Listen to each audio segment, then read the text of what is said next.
Manejo inicial del paciente en el ambiente prehospitalario. La atención prehospitalaria se considera la primera fase de atención de un paciente en el lugar donde sufrió las lesiones, para posteriormente ser remitido a la fase hospitalaria.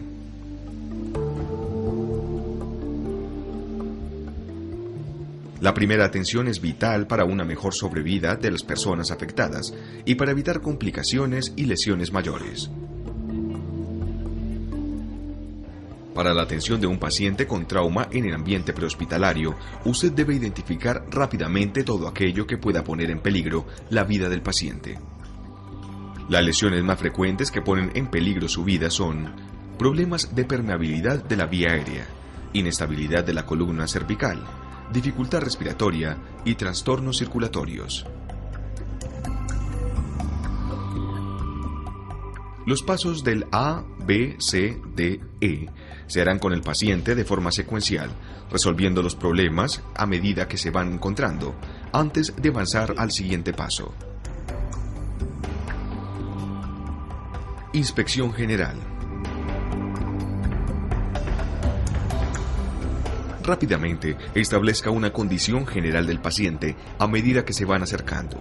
Evalúe respiración, circulación y su estado neurológico. Observe si se está movilizando, si respira efectivamente, si se sostiene por sí mismo. Identifique cualquier problema externo o grandes deformidades. Una vez al lado del paciente, fije su columna cervical y háblele. Oiga, ¿qué pasó? Esto le permite chequear rápidamente nivel de conciencia, ventilación y pulso. Simultáneamente puede sentir la temperatura y humedad de la piel. Si está consciente, pregunte, ¿dónde le duele? Mientras está chequeando el color de la piel y el rango de llenado capilar. La respuesta del paciente va a indicar la localización del dolor y también puede ayudar a identificar los puntos más cercanos a las lesiones y su estado neurológico. Una vez cerciorado de la condición del paciente, puede completar el examen primario a menos que exista una complicación que requiera de mayor cuidado, evaluación o tratamiento. Los pasos involucrados en la evaluación primaria y que siguen un orden prioritario son los siguientes. A. Manejo de la vía aérea con control de columna cervical. B. Respiración o ventilación. C. Circulación y control de hemorragias. D. Déficit neurológico. E. Exposición y protección del entorno. Vía aérea con control cervical. Abra la vía aérea mediante la elevación del mentón, contracción de la mandíbula. Eventualmente, si el equipamiento y el tiempo están disponibles en el manejo de la vía aérea, se pueden utilizar otras herramientas, como una cánula orofaríngea, la intubación endotraqueal, el combitubo o la máscara laríngea, aspirador de secreciones, o recurrir a métodos transtraqueales como la cricotiroidotomía percutánea. En todos los pacientes con trauma y en pacientes inconscientes se debe sospechar lesión en columna vertebral hasta que se pueda descartar de manera definitiva. Asegúrese que el cuello sea mantenido manualmente en posición neutral durante la apertura de la vía aérea y en la administración de la ventilación necesaria. Respiración, ventilación. En este paso, aplique el MES. M. Mire rápidamente la expansión o elevación torácica. E. Escuche si el paciente habla o si percibe intercambio de gases u otros ruidos. S. Siente el aliento del paciente que sale de su boca cuando éste aspira. Chequee si el paciente está respirando entre 7 y 10 segundos. Si la respiración no estuviese presente, detenga la evaluación y administre ventilación inmediatamente. Si el paciente está respirando, estime la eficacia de la frecuencia y profundidad de la respiración para determinar si el paciente está movilizando aire suficiente. Circulación y control de hemorragias. En este paso, la determinación exacta del pulso no es necesaria, pero sí dónde se siente, sea a nivel periférico o a nivel central. Palpe el pulso carotídeo. Si no lo encuentra, inicie masaje cardíaco.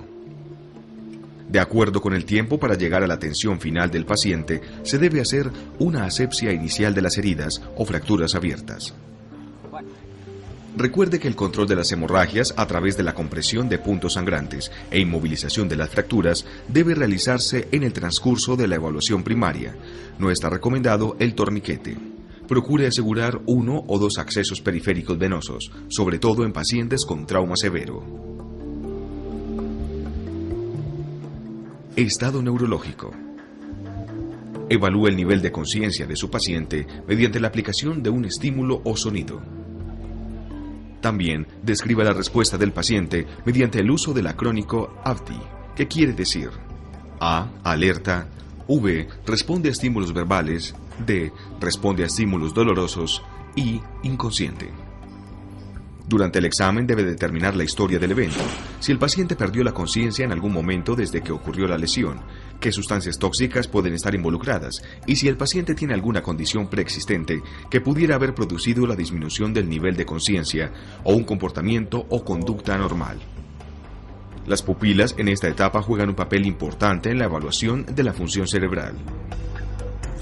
Exposición y protección del ambiente. Si en el lugar que se encuentra el paciente puede retirarle las ropas, hágalo. Si no, espere que usted esté dentro de la ambulancia y descubra al paciente. A medida que va evaluando, vuelva a cubrir al paciente para conservar el calor del cuerpo. Solamente las partes necesarias del cuerpo del paciente deberán estar expuestas cuando el paciente esté fuera de la unidad de transporte, tanto para preservar la temperatura del cuerpo como para respetar el pudor del paciente. Recuerde que en este caso su objetivo es identificar otras lesiones que en el momento no fueron muy evidentes. Colocación del collarín cervical. Para inmovilizar la columna cervical, verifique que no esté contraindicado llevar la cabeza a la posición neutral alineada. Utilice un collar cervical para impedir movimientos de flexión, extensión y rotación. Una persona sostiene la cabeza y otra coloca el collar cervical. Evite soltar la cabeza del paciente hasta que el collar esté completamente fijado. Haga inmovilización manual de la cabeza del paciente, sin tracción y ubicándola en posición neutra. Es importante medir la distancia existente entre la base del cuello y el mentón antes de colocar el collar. Esto puede hacerlo con la palma de la mano apoyada en la base del cuello. Al colocar el collar cervical, despeje la base del cuello lo más que pueda, de tal forma que el apoyo del collar sea firme. Recuerde, lo que haga por un lesionado, hágalo bien hecho.